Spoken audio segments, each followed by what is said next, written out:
for the real line capital R. For the real line capital R க்கு நம்ம topology form பண்ண போகிறோம் பேசிஸை depend பண்ணி.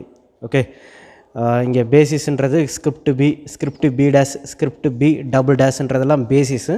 இந்த ரியல் லைன் கேபிட்டல் ஆருக்கு 3 பேசிஸ் கன்ஸ்ட்ரக்ட் பண்ணுறோம். அந்த 3 பேசிஸுக்கும் கரஸ்பாண்டிங்காக 3 டோபாலஜி ஃபார்ம் பண்ணுறோம். ஃபஸ்ட்டு டோபாலஜி வந்து ஸ்டாண்டர்ட் டோபாலஜி, அடுத்து வந்து லோயர் லிமிட் டோபாலஜி, நெக்ஸ்ட்டு வந்து கே டோபாலஜின்னு சொல்லியிருப்பாங்க. ஓகே, அதாவது real line capital R real நம்பருக்கு நம்ம 3 டோபாலஜி ஃபார்ம் பண்ணுறோம்.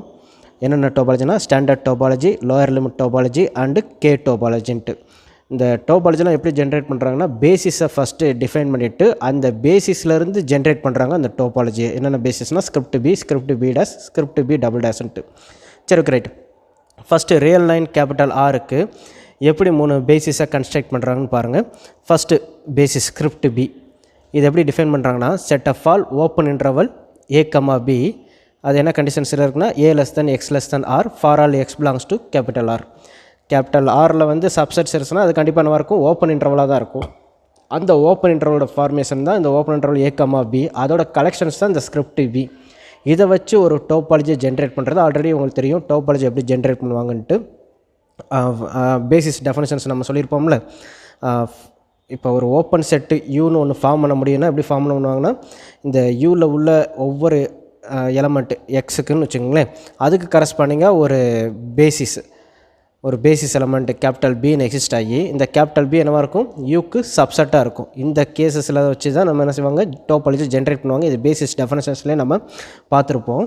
ஓகே, இப்போ அதே மாதிரி தான் இங்கே ஸ்கிரிப்ட் பின்றது இந்த ஃபார்மேட்டில், அதாவது set of all collection of all open interval A comma B where A less than X less than B for all X belongs to script ஆராக இருக்கும்போது இதிலிருந்து ஜென்ரேட் ஆகக்கூடிய அந்த டோபாலஜிக்கு பேர் ஸ்டாண்டர்ட் டோபாலஜி. ரொம்ப இம்பார்ட்டண்டான கான்செப்ட். ஸ்டாண்டர்ட் டோபாலஜி வச்சு நம்ம தியரம் சம்டைம்ஸ் எக்ஸாம்ஸை சால்வ் பண்ணுற மாதிரி இருக்கும். ஓகே, நெக்ஸ்ட்டு பாருங்கள் ஸ்கிரிப்ட் பி டேஸ். இந்த பேசிஸ் என்ன சொல்கிறாங்கன்னா set of all collection of all closed bracket A comma B open இன்டர்வல்னு இருக்கும். ஆக்சுவலாக closed bracket A comma B open இன்டர்வல்னு இருக்கும். அப்படின்னா என்ன அர்த்தம்னா A less than or equal to X less than பின்னு அர்த்தம். For all X belongs to capital R. இந்த இடத்துல ரெண்டுமே open interval. Okay, open bracket and closed open bracket, that meanings open bracket A comma பின்னு இருக்கும். இந்த இடத்துல half closed, that meaning is A side closed ப்ராக்கெட்டும் அப்புறம் பி சைடு ஓப்பன் ப்ராக்கெட்டும்ன்ற மாதிரி போட்டிருப்பாங்க. ஓகே, அதுக்கு என்ன மீனிங்னா A less than or equal to X strictly less than பின்னு அர்த்தம். அதாவது எக்ஸ் மேபி ஏவாக இருக்கலாம் and then strictly less than பியாக இருக்கும். இந்த மாதிரி இருக்கக்கூடிய எல்லா எக்ஸும் இருக்கக்கூடிய அந்த ஒரு sets that forms is closed bracket A comma B open interval. இந்த ஃபார்மேட்டில் இருக்கக்கூடிய மொத்த கலெக்ஷன்ஸ்க்கு பேர் தான் ஸ்கிரிப்ட் பி டேஸ். ஓகே, இதுதான் இந்த ஸ்கிரிப்ட் பி டேஸ்ன்றது தான் பேசிஸு. இந்த பேசிஸ் மூலமாக ஜென்ரேட் பண்ணக்கூடிய அந்த டோபாலஜிக்கு பேர் லோயர் லிமிட் டோபாலஜின்னு சொல்லுவாங்க. ஓகே, லோயர் லிமிட் டோபாலஜியோட நொட்டேஷன்ஸ் வந்து script RL. Okay, script means nothing but இது கேபிட்டல் ஆர், அப்படியே ஒரு அடிஷனலாக ஒரு கோட் போட்டுக்கோங்க, இது ஸ்கிரிப்ட் ஆர்னு சொல்லிக்கோங்க. உங்கள் புக்கில் வந்து ஸ்கிரிப்ட் பின்றப்போ ஒரு வேறு ஒரு ஃபார்மேட்டில் இருக்கும். நம்ம ஸ்கிரிப்ட் பின்னா ஜஸ்ட் இந்த மாதிரி ஃபார்மேட்டில் போட்டு வச்சுக்கோங்க. ஓகே, சரி. அப்போ ஆர்எல்ன்றது என்னது, லோயர் லிமிட் டோபாலஜி. அது எந்த பேசிஸில் இருந்து, இந்த ஸ்கிரிப்ட் பி டேஸ்ன்ற பேசிஸில் இருந்து ஃபார்ம் பண்ணுறாங்க. அதோட ஃபார்மேஷன் எப்படி இருக்குது, collection of all closed bracket A and B open interval. இந்த மாதிரியான இருக்கக்கூடிய அந்த செட்ஸோட கலெக்ஷன் தான் அந்த ஸ்கிரிப்ட் பி டேஸ். ஓகே, இதில் இருந்து ஃபார்ம் பண்ணக்கூடிய டோபாலஜி வந்து லோயர் லிமிட் டோபாலஜி. அதோட நொட்டேஷன் ஸ்கிரிப்ட் ஆர்எல். நெக்ஸ்ட்டு பாருங்கள் கேபிட்டல் கேன்னு தனியாக ஃபஸ்ட்டு ஒரு செட் ஃபார்ம் பண்ணுறாங்க. அந்த கேபிட்டல் கேன்னு என்னென்னா ரேஷனல் நம்பரோட format and N belongs to positive இன்டிஜராக இருக்குது. அதனால தான் capital K's equal to positive rational number not for all rational number with the conditions 1/n ஃபார்மேட்டில் இருக்கக்கூடிய ரேஷனல் நம்பர்ஸ். இதை தான் கேபிட்டல் கேன்னு எடுத்துக்கிறாங்க. ஓகே, அண்டு இப்போ இதில் இருந்து ஒரு இந்த கேபிட்டல் ஆர் கரஸ்பாண்டிங்காக இப்போ ஒரு பேசிஸ் ஃபார்ம் பண்ணுறாங்க ஸ்கிரிப்ட் பி டபுள் டேஷ்ன்றது. அது என்ன மாதிரியான பேசிஸாக இருக்குன்னா open interval A comma B where open interval A comma B minus capital K அப்படின்னு அர்த்தம்னா இந்த கேன்ற இந்த டிஸ்கிரிட் செட்டில் இருந்து எந்த எலமெண்ட்டும் அந்த ஓப்பன் இன்டர்வல் ஏ கமா பியில் இருக்காது. கேபிட்டல் கேன்ற இந்த டிஸ்கிரிட் செட்டு அதில் இருந்து எந்த எலமெண்ட்டும் இந்த ஓப்பன் இன்டர்வல் ஏ கமா பியில் இல்லையோ அந்த மாதிரியான ஓப்பன் இன்டர்வல் ஏ கமா பியை மட்டும் இந்த ஸ்கிரிப்ட் பி டபுள் டேஷில் கலெக்ட் பண்ணி எடுத்துக்கிறாங்க. ஓகே, இப்போ இந்த ஸ்கிரிப்ட் பி டபுள் டேஷால் ஜென்ரேட் பண்ணக்கூடிய டோபாலஜிக்கு பேர் கே டோபாலஜின்னு அர்த்தம். ஓகே, அதோட நொட்டேஷன்ஸ் வந்து ஆர்கே, ஸ்கிரிப்ட் ஆர்கேன்னு சொல்லுவாங்க. அப்போ 3 டோபாலஜி ஃபார்ம் பண்ணியிருக்கோம். என்னென்ன topology? Standard topology, lower limit topology and K டோபாலஜின்ட்டு. இதில் ஃபஸ்ட்டு ஸ்டாண்டர்ட் டோபாலஜிக்கான பேசிஸ் என்னது? Collection of all open interval. Lower லிமிட்டுக்கான டோபாலஜி என்னது? லோயர் லிமிட்னு சொல்லும்போது அந்த லிமிட்டோட லோயர் சைடு வந்து பவுண்டடாக இருக்கணும். That meaning is closed bracket A, இங்கே ஸ்ட்ரிக்ட்லி லெஸ் தென் பியாக இருக்கும். ஓகே, இதிலிருந்து வரக்கூடிய அந்த டோபாலஜி தான் என்னது? Lower limit topology. அப்புறம் கே டோபாலஜி என்னென்னா கேன்றது ஒரு collection of set, that meaning is rational set. அதோட ஃபார்மேட் வந்து 1/n இருக்கக்கூடிய அந்த பாசிட்டிவ் ரேஷனல் நம்பரோட செட்ஸு. இதில் இருக்கக்கூடிய எலமெண்ட்ஸ் எதுவுமே இந்த ஓப்பன் இன்டர்வல் ஏ கமா பியில் வரக்கூடாது. ஓகே, இந்த ஓப்பன் இன்டர்வல் ஏ கமா பியில் வரக்கூடாது. அந்த மாதிரியான ஓப்பன் இன்டர்வலோட கலெக்ஷன் தான் இந்த script B dash, that is open interval A comma B minus K. இந்த ஃபார்மேட்டில் இருக்கக்கூடிய அந்த ஓப்பன் இன்டர்வல்ஸோட கலெக்ஷன்ஸ் தான் இந்த ஸ்கிரிப்ட் பி டபுள் டேஷ். இதிலிருந்து ஒரு டோபாலஜி ஜென்ரேட் பண்ணிங்கன்னா அந்த டோபாலஜிக்கு பேர் தான் கே டோபாலஜின்னு அர்த்தம். ஓகே, அப்போ 3 டோபாலஜி பார்த்தாச்சு. என்னென்ன டோபாலஜி பார்த்துருக்கோம்? ஸ்டாண்டர்ட் டோபாலஜி, அப்புறம் RL lower limit topology, RK K topology. இப்போ இதுக்கான ரிலேஷன்ஸ்லாம் என்னென்னு பார்ப்போம். லெமாவில் பாருங்கள், லெமா 13.4 பாருங்கள். Topology of RL and RK are strictly finer than the standard topology on capital R but are not comparable with one another. என்ன சொல்கிறாங்கன்னா ஆர்எல்ன்றதும் topology தான், ஆர்கேன்றதும் topology தான். இந்த 2 டோபாலஜியும் ஸ்டாண்டர்ட் டோபாலஜியோட ஃபைனர் தானே இருக்குது, strictly finer than. That meaning is RL RK ரெண்டுமே standard டோபாலஜியோட பெரிய டோபாலஜி. நெக்ஸ்ட் ஒன் கண்டிஷன் கொடுக்குறாங்க பாருங்கள், but are not comparable with one another. என்ன அர்த்தம்னா இந்த ஆர்எல்லுக்கும் ஆர்கேக்கும் எந்த ரிலேஷன் கிடையாது. ஆனால் இந்த ஆர்எல்லும் ஸ்டாண்டர்ட் டோபாலஜியை விட பெருசு, ஆர்கேவும் ஸ்டாண்டர்ட் டோபாலஜியை விட பெருசு. பட் ஆர்எல்லுக்கும் ஆர்கேக்கும் எந்த ரிலேஷன் கிடையாது. இப்போ உதாரணத்துக்கு இதை சொல்கிறதா இருந்தால் இப்போ ஸ்கிரிப்ட் ஆர்எல் இதனவருக்கு ஃபைனர் தென் ஸ்டாண்டர்ட் டோபாலஜின்னு வச்சுக்கோங்களேன், ஸ்டாண்டர்ட் டோபாலஜியை விட பெருசு. அதே மாதிரி ஸ்கிரிப்ட் ஆர்கே இது என்னவா ஸ்டாண்டர்ட் டோபாலஜியை விட பெருசு, ஸ்ட்ரிக்ட்லி ஃபைனர் தான்றப்போ இது வந்து ப்ராப்பர் சப்செட்டாக இருக்கும். எது? ஸ்டாண்டர்ட் டோபாலஜி சப்செட் ஆஃப் ஆர்எல்லாக இருக்கும், ஸ்டாண்டர்ட் டோபாலஜி சப்செட் ஆஃப் ஆர்கேவாக இருக்கும், ஸ்ட்ரிக்ட்லி ஃபைனர் தானே இருக்கும். ஆனால் இந்த ஸ்கிரிப்ட் ஆர்எல்லுக்கும் இந்த ஸ்கிரிப்ட் ஆர்கேவுக்கும் எந்த ரிலேஷன் கிடையாது. அதாவது இது இதுக்கு சப்செட் கிடையாது, இது இதுக்கு சப்செட் கிடையாது. ஓகேங்களா? அந்த மாதிரி எந்த ரிலேஷன்ஸும் கிடையாது அப்படின்றாங்க. சரி, இப்போ நம்ம ப்ரூவ் பண்ண போகிறது ஃபஸ்ட்டு ஆர்எல் பெரிய செட்டு, அப்போ ஸ்டாண்டர்ட் டோபாலஜி சின்ன டோபாலஜி. ஓகே, அப்போ ஸ்டாண்டர்ட் டோபாலஜின்றது சின்ன டோபாலஜி, ஆர்எல்ன்றது பெரிய டோபாலஜி. இதை எப்படி நம்ம ப்ரூவ் பண்ணுறது? ப்ராப்பர்லி சப்செட்னு எப்படி ப்ரூவ் பண்ணுவீங்க? இங்கே ஒரு எலமெண்ட் எடுப்பீங்க. உதாரணத்துக்கு இப்போ இதில் வந்து ஓப்பன் இன்டர்வல் ஏ கமா பின்னு எடுத்திங்கன்னா அந்த ஓப்பன் இன்டர்வல் ஏ கமா பி எங்கே இருக்கணும்? ஆர்எல்லில் இந்த ஓப்பன் இன்டர்வல் ஏ கமா பி வந்துடணும். அப்போ ஸ்டாண்டர்ட் டோபாலஜியில் ஒரு ஓப்பன் இன்டர்வல் ஏ கமா பி எடுங்க, ஆர்எல்லில் அந்த ஸ்டாண்டர்ட் இது ஓப்பன் இன்டர்வல் ஏ கமா பி வருதான்னு செக் பண்ணிடலாம். சரி, இப்போ இந்த டோபாலஜியோட நொட்டேஷன்ஸ்லாம் எப்படி வைக்கிறாங்கன்னு பாருங்கள். Tau dash double dash. ஓகேங்களா? Tau that meanings J dash and J double days B the topologies of capital R, capital RL and capital RK. ஓகேங்களா? இந்த ரியல் லைன்லேயே அந்த ஆர்எல்னு சொன்னாலே என்னதான் ஒன் கைண்ட் ஆஃப் டோபாலஜி தான். இருந்தாலும் நம்ம ஜே டேஸ் ஜே டபுள் டேஸ்னு வச்சுருக்காங்க. ரியல் லைனில் வரக்கூடிய standard topology, lower limit topology, அப்புறம் கே டோபாலஜி. அதோட நோட்டேஷன் தான் இந்த J dash and J double டேஸ்ன்றதெல்லாம். சரி, கிவன் எ பேசிஸ் எலமெண்ட். இப்போ ஃபஸ்ட் என்ன செய்கிறாங்கன்னா இந்த ஜேல ஒரு பேசிஸ் எலமெண்ட் எடுப்போம். அந்த பேசிஸ் எலமெண்ட் தான் அந்த ஓப்பன் இன்டர்வல் ஏ கமா பி. அந்த எலமெண்ட் எடுத்திங்கன்னா அது எதில் வந்துடணும்? இந்த ஜே டேஸில் வரணும். ஸ்கிரிப்ட் ஜேல open interval A comma b that is basis element எடுத்திங்கன்னா இந்த ஓப்பன் இன்டர்வல் ஏ கமா பி எந்த இதில் வந்துடணும்? அந்த ஜே டேஸ்ன்ற டோபாலஜிக்குள்ளே வந்துடணும். அதை தான் நம்ம ப்ரூவ் பண்ண போகிறோம். சரி, first basis element a comma b ஜேல எடுங்க. பேசிஸ் எலமெண்ட்ன்றப்போ one kind of element of J தான். ஏன்னா every basis element of the topology it's also b element in that topology நம்ம ஆல்ரெடி படிச்சிருக்கோம். அதனால் ஜேயில் வந்து டோபாலஜி வச்சு ஜென்ரேட் பண்ணுறதுனால அது எடுக்கும்போது பேசிஸ் எலமெண்ட்டாக எடுத்துக்கிறாங்க. அதனால தான் இந்த இடத்துல பேசிஸ் எலமெண்ட்ன்ற வேர்டு வருது. Open interval A comma b for ஜேல எடுத்தாச்சு. அண்ட் எ பாயிண்ட் ஓப்பன் இன்டர்வல்ன்றப்ப கண்டிப்பாக அதுக்குள்ளே அன்கவுண்டபிள் பாயிண்ட்ஸ் இருக்கும். அண்ட் ஒரு பாயிண்ட் எடுக்கிறேன் x of open interval A comma பிக்குள்ளே எக்ஸ்னு ஒரு பாயிண்ட்டை நான் எடுத்துக்கிறேன். ஓகே, இப்போ the basis element closed bracket X comma open interval b for J dash contains x and lies in open interval A comma b. இப்போ இதுக்கு கரஸ்பாண்டிங்க இந்த எக்ஸ் பிலாங்ஸ் டு இப்போ என்ன இருக்குது, x belongs to open interval A comma பியாக இருக்குது.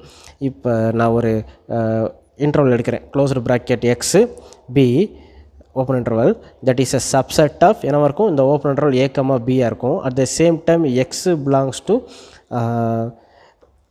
Closed bracket X comma B open இன்டர்வல்குள்ளே இந்த செட்டுக்குள்ளே இந்த எக்ஸ்ன்ற எலமெண்ட்டும் இருக்கும். ஏன்னா இது பேசிஸால் ஜென்ரேட் பண்ணக்கூடிய அந்த டோபாலஜியோட டெஃபனிஷன்ஸில் இருந்து சொல்கிறாங்க. அதாவது படிச்சிருப்பீங்களா, x belongs to b subset of யூன்றது இங்கே வேறு எதுவுமே இல்லை. அதுதான் அந்த கேஸை வச்சு தான் சொல்லியிருக்காங்க. இந்த பின்றது தான் இந்த closed bracket X comma B, இந்த யூன்றது தான் ஓப்பன் இன்டர்வல் ஏ கமா பி. அப்போ இதுக்கு கரஸ்பாண்டிங்காக இந்த எக்ஸ் கமா பின்றது எக்ஸிஸ்ட் ஆகும். அந்த எக்ஸ் கமா பின்றது என்னவாக இருக்குன்னா இந்த ஜேடேஸில் இருக்குது. அட் த சேம் டைம் இந்த ஓப்பன் இன்டர்வல்குள்ளேயும் இருக்குன்ற மாதிரி நம்ம சொல்லிட்டோம்னா ப்ரூஃப் ஆப்வியஸ்லி ஓவர் தான். இது ஆப்வியஸ் கேஸ் தான்.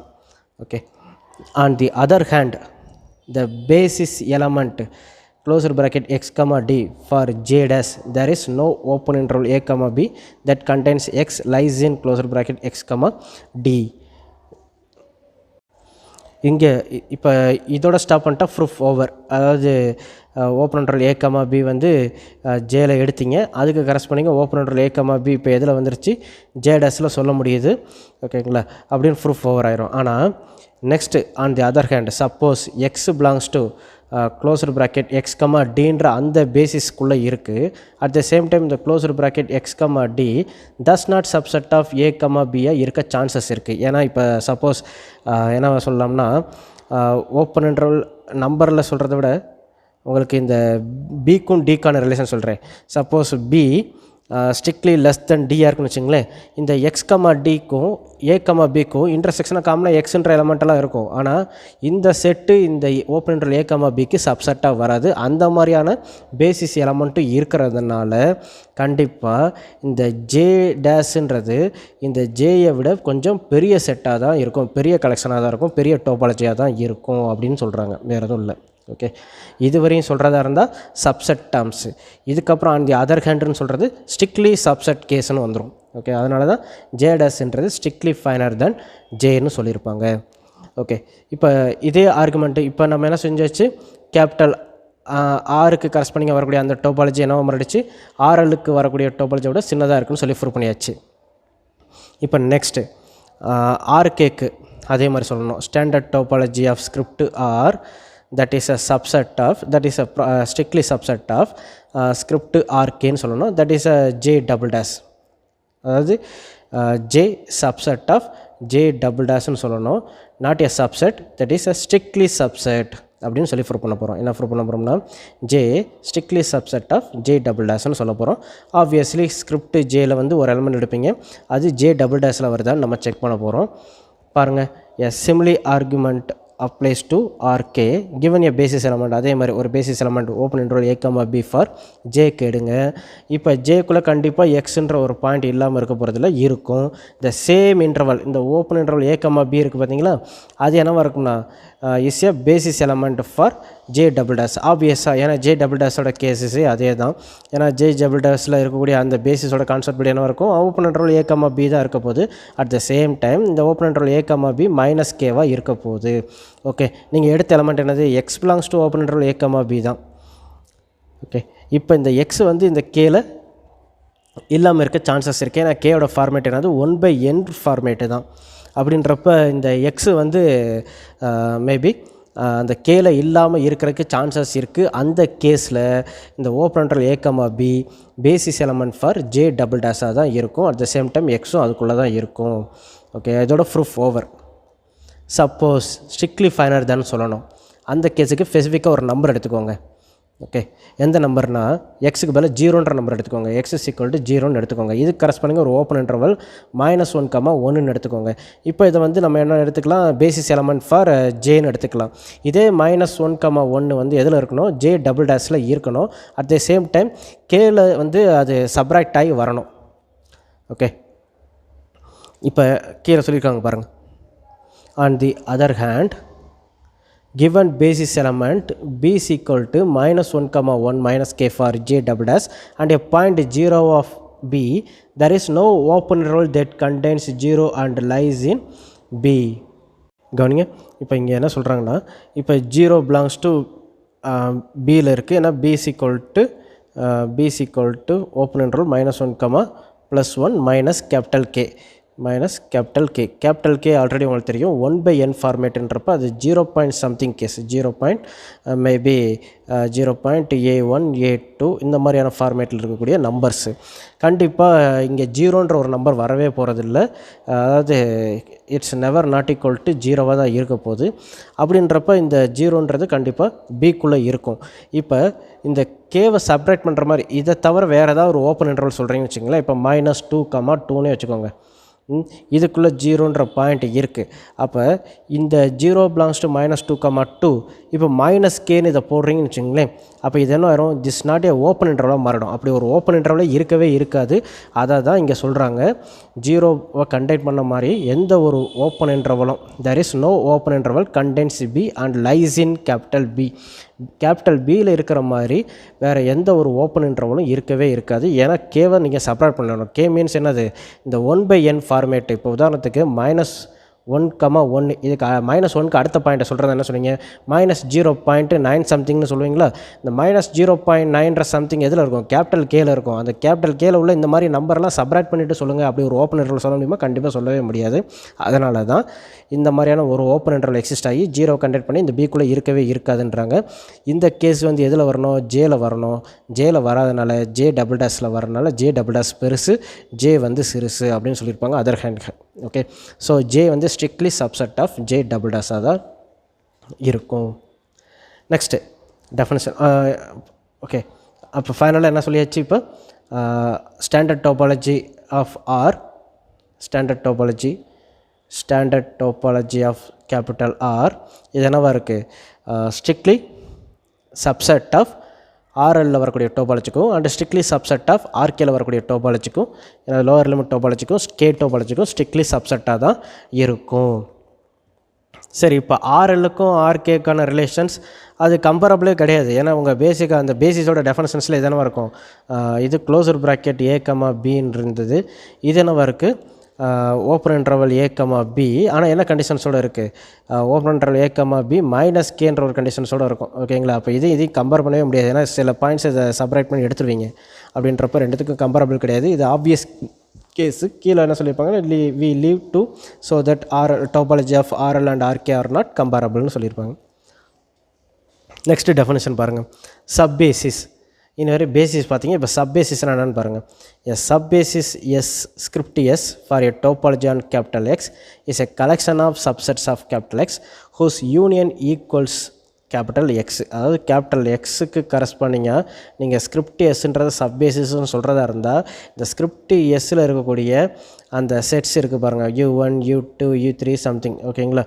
இதுக்கெல்லாம் நீங்கள் யூனியன் போட்டிங்கன்னா, போகிறீங்கன்னு வச்சுங்களேன்.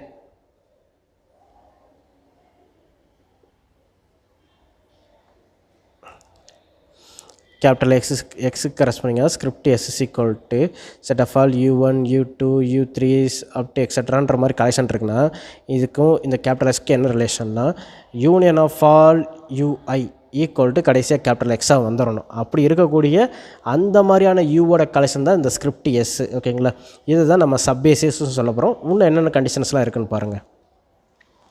த topology generated by the subbasis S is defined to the collection J of all union of finite intersection of elements of script S. Union of finite intersection of elements of S என்ன சொல்கிறாங்கன்னு திரும்ப சொல்கிறேன் கவனிங்க.